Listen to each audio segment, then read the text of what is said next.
तारीख थी 17 नवंबर 1962। घड़ी में सुबह के 8 बज रहे थे। प्लाटून 7 की ऑब्जर्वेशन पोस्ट पर सोल्जर 1 और सोल्जर 2 एक ऊंचे पॉइंट पर तैनात थे। चारों तरफ वही पुराना सन्नाटा था। लेकिन तभी सोल्जर 1 को कुछ अजीब महसूस हुआ। उसे लद्दाख तिब्बत सीमा की उस सफेद वीरान रेगिस्तान में कुछ हलचल दिखाई दी। उसने अपनी दूरबीन से जूम किया और गौर से देखा, और अगले ही पल उसकी सांसें थम गई। सामने का मंजर खौफनाक था। दुश्मन पूरी तैयारी के साथ आ रहा था। उसे एक नहीं, दो नहीं, बल्कि पूरे 32 ट्रक दिखाई दिए जो सैनिकों से खचाखच भरे हुए थे। और सिर्फ सैनिक ही नहीं, उनके साथ 11 भारी तोपें, आरसीएल गन्स और करीब 22 ऑटोमेटिक मशीन गन्स भी थी। यह सिर्फ एक हमला नहीं था, यह पूरा तूफान था जो 120 जवानों को निगलने आ रहा था। खतरा बहुत बड़ा था। उसने बिना एक पल गंवाए रेडियो पर तुरंत अपने हेडक्वार्टर्स को ये खौफनाक जानकारी दी। दुश्मन अपनी पोजीशंस ले रहा था और हमले में अब मुश्किल से 12 घंटे ही बचे थे। इतने कम समय में रेजांगला की इतनी ऊंचाई पर ना तो हथियार भेजे जा सकते थे और ना ही कोई मदद।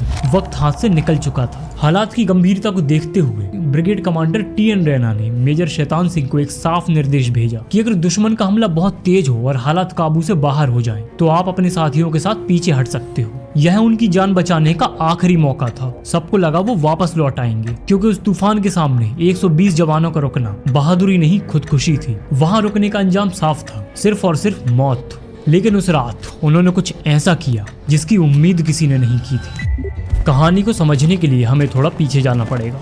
साल था 1962। भारत और चीन के बीच जंग छिड़ चुकी थी और कड़वा सच ये था कि इंडिया वाज लूजिंग। न हमारे पास ढंग के हथियार थे, न गर्म कपड़े, और ना ही हम उस हाई एल्टीट्यूड वॉरफेयर के लिए तैयार थे। चीन की पीपल्स लिबरेशन आर्मी का मेन टारगेट था चुशुल एयरफील्ड। वहां एक कच्ची हवाई पट्टी थी जो उस वक्त भारत की लाइफलाइन थी, क्योंकि सड़क का रास्ता बहुत लंबा और मुश्किल था। इसीलिए बर्फीले पहाड़ों में फौज को मदद, हथियार और राशन पहुंचाने का वही एकमात्र तरीका था। खतरा साफ था। अगर चुशुल चीन के हाथ लग जाता तो पूरा लद्दाख प्रैक्टिकली भारत से कट ऑफ हो जाता और चीन आराम से उस पर कब्जा कर लेता। लेकिन चुशुल तक पहुंचना आसान नहीं था। वो घाटी पहाड़ों से घिरी हुई थी और अंदर जाने के सिर्फ 3 रास्ते थे। पहला स्पेंगोर गैप।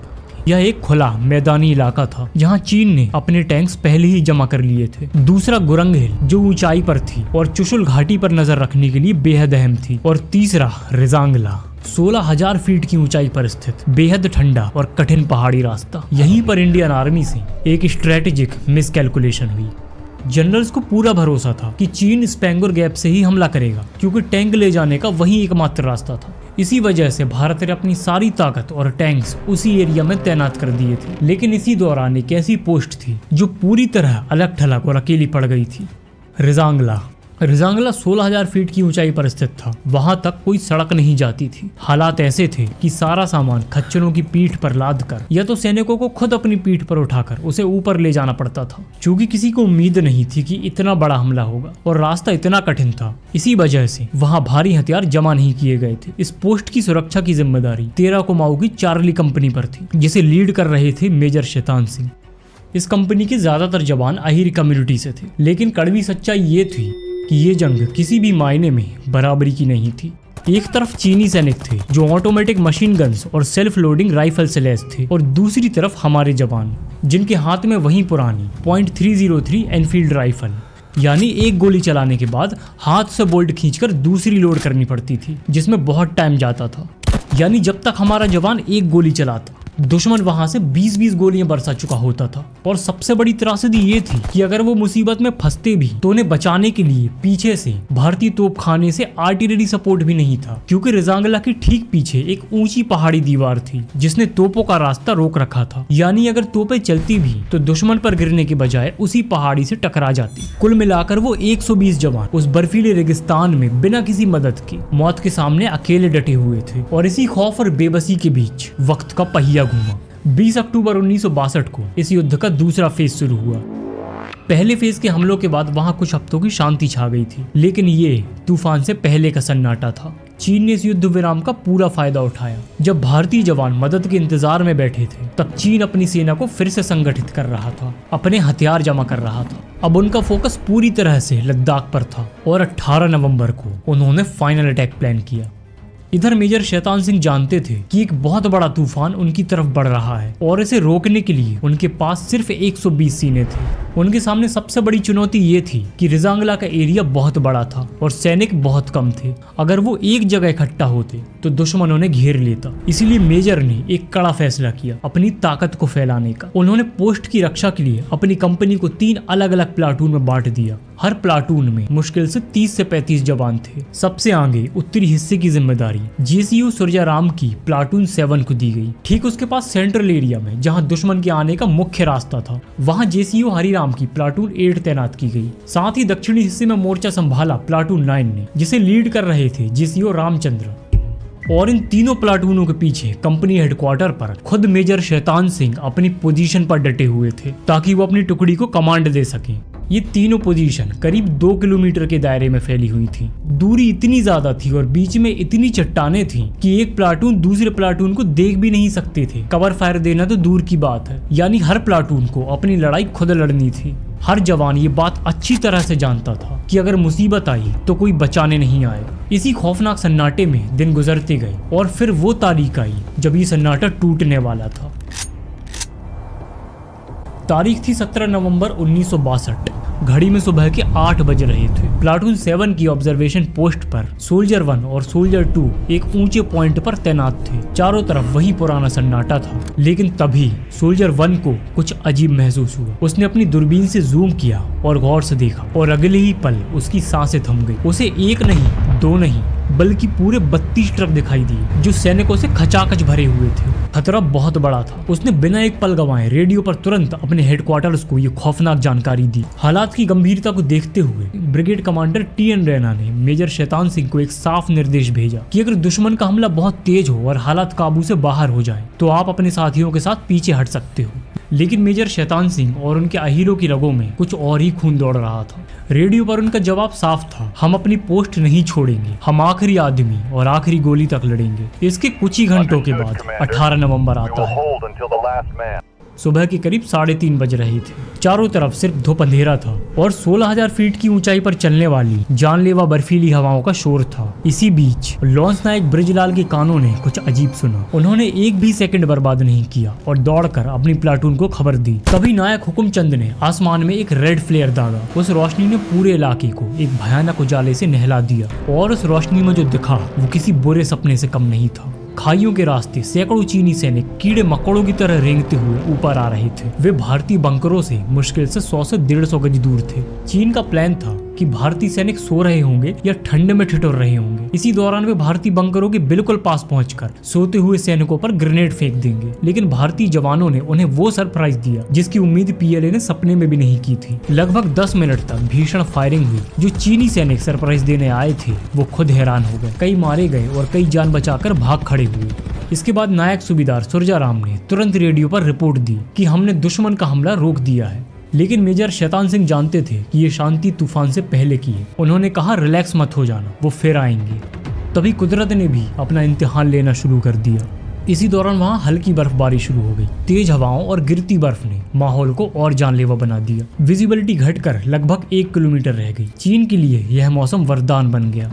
धुंध की वजह से भारतीय जवान दूर तक नहीं देख पा रहे थे। चीनी कमांडर ने इसी मौसम का फायदा उठाने का फैसला किया। पहली हार से वो बहुत गुस्से में थे। उन्होंने सरप्राइज एलिमेंट छोड़ दिया और सीधा फ्रंटल अटैक करने का फैसला किया। इधर मेजर शैतान सिंह ने स्थिति को भांप लिया। अपने लिमिटेड एम्यूनिशन को देखते हुए उन्होंने सख्त आदेश दिया कि फायर मत करना, जब तक दुश्मन रेंज में ना आ जाए तब तक एक भी गोली बर्बाद मत करना। ये सब्र का इम्तिहान था। चीनी सैनिक ऊपर चढ़ते जा रहे थे। 300 गज, 200 गज। भारतीय जवानों की सांसें अटकी थी मगर अनुशासन नहीं टूटा। और जैसे ही चीनी 100 गज की रेंज में आए, भारतीय बंकरों से गोलियों का तूफान फूट पड़ा। चीनी सैनिक की भीड़ जो भारतीयों को कुचलने आई थी वो खुद कुचली गई। कई मारे गए और कई जान बचाकर उल्टे पैर भाग खड़े हुए। लेकिन भारतीय जवान थोड़ा रिलैक्स हुए ही थे कि तभी चीन की तरफ से सीधा भारतीय पोस्ट के 3 इंच मोटार पर एक जोरदार ब्लास्ट हुआ और एक ही झटके में मोटार तहस नहस हो गया और उसे ऑपरेट कर रहे तीनों जवान मौके पर शहीद हो गए। मेजर शैतान सिंह को जल्दी ही स्थिति का अंदाजा हो गया कि दुश्मन भारी मात्रा में एडवांस वेपन के साथ आया है। उन्होंने तुरंत सीईओ को सूचना देने के लिए टेलीफोन उठाया, लेकिन वो काम नहीं कर रहा था। उन्होंने तुरंत रेडियो ऑपरेटर सिपाही मोहन सिंह को बटालियन मुख्यालय से संपर्क करने का आदेश दिया, लेकिन रेडियो से कोई भी जवाब नहीं मिला। अब तस्वीर साफ थी, चुशुल सेक्टर में भारतीय पोजीशन पहले से ही कमजोर थी, न कोई तोपखाना न मदद की उम्मीद, और रिजांगला पूरी तरह से अलग थलग पोस्ट थी। यहाँ पर एक और बड़ी बात थी, ब्रिगेड कमांडर TN रैना ने मेजर शैतान सिंह को साफ साफ ये निर्देश दिए थे कि अगर दुश्मन का हमला तेज हो और हालात काबू से बाहर हो जाए तो आप पीछे हट सकते हो। यानी मेजर के पास रिट्रीट करने का पूरा ऑप्शन था। अगर वो चाहते तो ब्रिगेड के आदेश का पालन करते हुए अपने जवानों की जान बचाकर पोस्ट छोड़कर भाग सकते थे और कोई उन पर सवाल नहीं उठाता, लेकिन उन्होंने ऐसा नहीं किया। उन्होंने उन बर्फीली पहाड़ियों पर पैर जमा लिए और आखिरी सांस तक लड़ने का फैसला किया। कुछ ही देर की खामोशी के बाद सुबह के 4:55 पर चीन की तरफ से एक और बड़ी हलचल शुरू हो गई। प्लाटून 7 से JCO सुरजाराम ने फिर से मेजर शैतान सिंह को संदेश भेजा और कहा कि दुश्मन 400 की संख्या में हमारी ओर आ रहा है। कुछ ही देर में प्लाटून 8 से भी सूचना आई कि चोटी की तरफ से करीब उतने ही सैनिक उनकी तरफ भी आ रहे हैं। चाइना की ओर से यह दिन का तीसरा और फुल फ्रंटल अटैक था। भारतीय सैनिकों ने अपनी अपनी पोजीशन से मोर्चा संभाल लिया। मेजर शैतान सिंह ने इस बार अपने जवानों को केवल राइफल से ही नहीं बल्कि लाइट मशीन गन, मोटार्स और ग्रेनेड से भी फायर करने का ऑर्डर दिया, लेकिन उन्होंने लगातार घटते एमुनिशन को देखते हुए जवानों को सख्त ऑर्डर दिया कि एक भी गोली बर्बाद नहीं होनी चाहिए। फायर तभी किया जाए जब दुश्मन उनकी रेंज में हो। भारतीय जवानों ने इस बार भी इतनी बहादुरी और सटीकता से दुश्मन का सामना किया कि कई चीनी सैनिक मारे गए और कईयों को पीछे हटने के लिए मजबूर होना पड़ा। उस पल सबको लगा कि शायद खतरा अब टल गया है, लेकिन ये खामोशी एक बड़े तूफान से पहले की थी।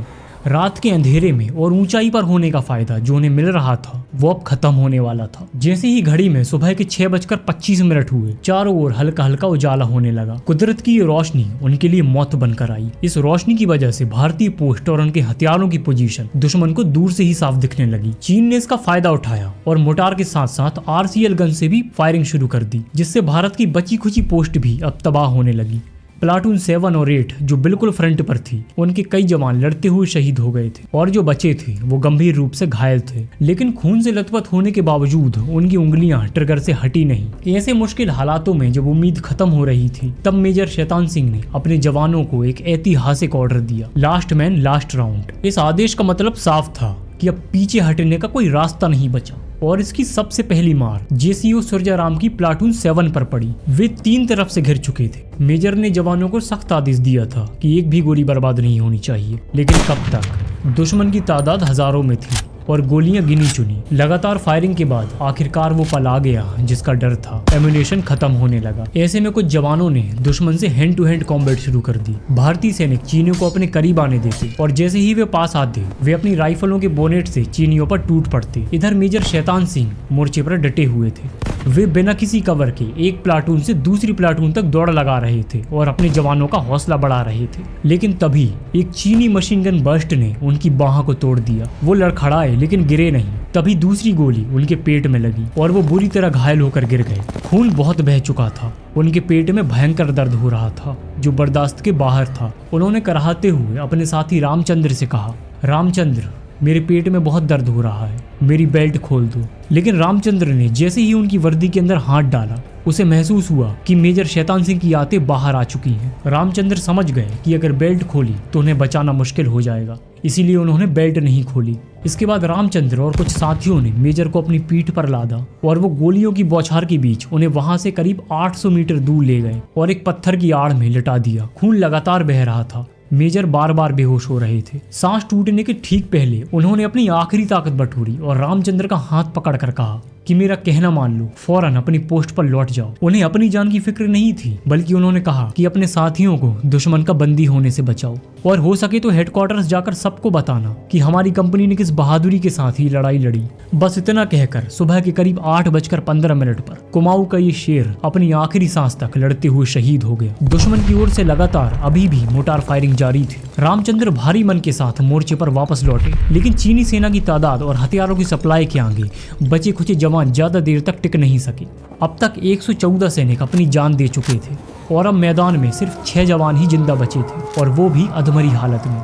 जल्दी ही चीनी सैनिकों ने उन 6 जवानों को भी बंदी बना लिया और अपनी पोस्ट पर ले गए। इन्हीं में से एक थे हवलदार निहाल सिंह। चीनी कस्टडी में एक चीनी सैनिक ने निहाल सिंह को खाने के लिए एक बिस्किट दिया। निहाल सिंह ने अनजाने में ही एक बाइट ले ली लेकिन अगले ही सेकंड उनके जमीर ने उन्हें झकझोर दिया। उन्हें एहसास हुआ कि वो दुश्मन का दिया हुआ खाना खा रहे हैं। उन्होंने तुरंत वो बिस्कुट थूक दिया। उस बिस्किट के साथ उन्होंने दुश्मन की गुलामी को भी थूक दिया था। भूख से उनका शरीर जरूर टूट रहा था, लेकिन उन्होंने तय कर लिया था कि वो घुट घुट कर मरने के बजाय आजाद होना पसंद करेंगे। अब बस उन्हें इंतजार था एक मौके का, और वो मौका आया आधी रात को, जब निहाल सिंह ने देखा कि पहरा देने वाले 2 गार्ड्स थोड़ी दूर जाकर सिगरेट पीने और बातें करने में मशहूर हो गए हैं। उसी समय सिर्फ 21 साल का एक जवान ने यह फैसला किया, या तो आजादी या मौत। उन्होंने गार्ड्स को चकमा दिया और वहां से भाग निकले, लेकिन वो अभी थोड़ी ही दूर भागे थे कि चीनियों को खबर लग गई, जिसके बाद पीछे से रेड फ्लेयर्स फायर किए गए और पूरा इलाका रोशनी से भर गया। निहाल सिंह ने तुरंत एक बोल्डर के पीछे छलांग लगा दी। वे चट्टानों के पीछे छुपे रहे सांस रोककर, जब तक अंधेरा दोबारा नहीं हो गया। खतरा टलते ही वो फिर उठे। वे घायल थे, थके हुए थे और प्यासे थे। उन्हें यह भी नहीं पता था कि इंडियन बॉर्डर किस दिशा में है और कितनी दूर है। चारों तरफ सिर्फ बर्फीला रेगिस्तान, ठंड उनकी हड्डियों में घुस रही थी और जख्मों का दर्द बढ़ता जा रहा था। एक पल के लिए उन्हें लगा कि वो चीनी गोली से तो बच गए, लेकिन शायद ये बर्फीला तूफान उन्हें निगल जाएगा। उम्मीद लगभग दम तोड़ चुकी थी, लेकिन तभी उस सफेद सन्नाटे में उन्हें कुछ हिलता हुआ दिखाई दिया। निहाल सिंह ने जब गौर से देखा तो वहां पर एक कुत्ता खड़ा था। उन्हें याद आया कि अक्टूबर में जब उनकी चार्ली कंपनी वहां आई थी तो वे इस कुत्ते को खाना खिलाते थे। कुत्ता उन्हें देखकर एक खास दिशा में चलने लगा। निहाल सिंह उसके पीछे पीछे चलते रहे और कुछ ही घंटों के बाद वो सुरक्षित अपने बटालियन हेडक्वार्टर पहुंच गए। निहाल सिंह आज भी ये मानते हैं कि उस कुत्ते के रूप में कोई देवी शक्ति थी जिसने उन्हें वहां से सुरक्षित निकाला। लेकिन हेडक्वार्टर्स पहुंचने के बाद निहाल सिंह के साथ जो हुआ वो गोलियों से भी ज्यादा दर्दनाक था। जब उन्होंने लड़ाई की पूरी डिटेल बताई कि कैसे उनकी कंपनी आखिरी गोली तक लड़ी, कैसे उन्होंने सैकड़ों चीनी सैनिक मारे, तो हायर कमांडर ने उनकी बात का विश्वास नहीं किया। ऑफिसर ये मानने के लिए तैयार नहीं थे कि 120 जवान की छोटी सी कंपनी बिना किसी आर्टिलरी सपोर्ट के इतनी बड़ी चीनी फौज को कैसे रोक सकती है। उन्हें लगा कि ये पागल हो गए हैं या झूठ बोल रहे हैं। उन्हें कोर्ट मार्शल तक की धमकी मिली। सबको यही लग रहा था कि मेजर शैतान सिंह और उनके जवान अपनी पोस्ट छोड़कर भाग गए होंगे। बात यही नहीं रुकी, कुछ जगहों पर तो शहीदों के परिवारों को सामाजिक बहिष्कारों का सामना करना पड़ा। ऐसी अफवाहें फैलने लगी कि सैनिक भगौड़े हैं, उनके बच्चों को स्कूल से निकाल दिया गया या तो उन्हें एडमिशन ही नहीं दिया गया। इसके 3 महीने के बाद फरवरी के पहले हफ्ते में जब बर्फ पिघली, तब एक लद्दाखी चरवाहा रिजांगला की पहाड़ी पर पहुंचा और वहां का नजारा देखकर उसके होश उड़ गए। उसने फौरन आर्मी हेडक्वार्टर्स को खबर दी। जब सर्च टीम वहां पर पहुंची तो उनकी रूह कांप गई। वहां कोई भागा नहीं था। जवान पत्थर के पीछे ऐसी पोजीशंस में जमे हुए थे कि दूर से देखने पर लगता था कि वे जिंदा हैं, लेकिन जब कोई पास जाता तब पता चलता कि वे शहीद हो चुके हैं। सर्च पार्टी ने वहां पर जो देखा वो अपने आप में ही दर्दनाक था। उन्होंने देखा कि कुछ शहीद अभी भी अपनी राइफल को कसकर पकड़े हुए थे। जब जवानों ने राइफल निकालने की कोशिश की तो वो उनके हाथ से छूट ही नहीं रही थी। एक जवान की मुट्ठी बंद थी। जब उसे खोला गया तो अंदर पिन निकला हुआ एक ग्रेनेड मिला। वो उसे फेंकने ही वाला था, लेकिन तभी उसकी मौत हो गई। नर्सिंग असिस्टेंट धर्मपाल सिंह के हाथ में अभी भी मॉर्फिन के इंजेक्शंस और पट्टियां थीं और थोड़ी ही दूर चलने पर एक बड़ी चट्टान के पीछे मेजर शैतान सिंह मिले। ये वही जगह थी जहां उन्होंने रामचंद्र को वापस भेजा। उनके पैर में पट्टियां भी बंधी थीं। इसका मतलब था कि वो लड़ाई के शुरू में ही घायल हो गए थे, लेकिन फिर भी आखिरी दम तक लड़ते रहे। और सबसे हैरान करने वाली चीज तो ये थी कि चीनी सैनिकों ने भी उनकी बहादुरी के सामने सर झुकाया। उन्होंने मेजर की बॉडी के पास अपनी राइफल उल्टी गाड़ दी थी और उसके ऊपर अपना हेलमेट रख दिया था, जो एक सैनिक का सबसे बड़ा सम्मान होता है। उस दिन दुनिया को पता चला कि 13 कुमाऊं के वो 120 जवान भागे नहीं थे। उन्होंने 1300 से ज्यादा चीनी सैनिकों को मार गिराया था। चीन के कमांडर्स इतना डर गए थे कि उन्होंने आगे बढ़ने की हिम्मत ही नहीं की और चुशुल एयर स्ट्रिप बच गया। इस लड़ाई के ठीक 3 दिन के बाद 21 नवंबर 1962 को चीन ने एक तरफा युद्ध विराम की घोषणा कर दी। मेजर शैतान सिंह को उनके अद्भुत पराक्रम के लिए मरणोपरांत परमवीर चक्र से सम्मानित किया गया। उनके साथ लड़ने वाले 8 जवानों को वीर चक्र और 4 जवानों को सेना मेडल मिले। 13 कुमाऊं को बेटर ऑनर रिजांगला और थिएटर ऑनर लद्दाख जैसे खिताब मिले। साल 1963 में ही वहां एक वॉर मेमोरियल बनवाया गया, जिन पर आज भी 114 वीर जवानों के नाम अंकित हैं। यह स्मारक आज भी गवाही देता है कि देश की मिट्टी को बचाने के लिए आखिरवार के इन वीरों ने किस तरह से अपना लहू बहाया था। Last man last round.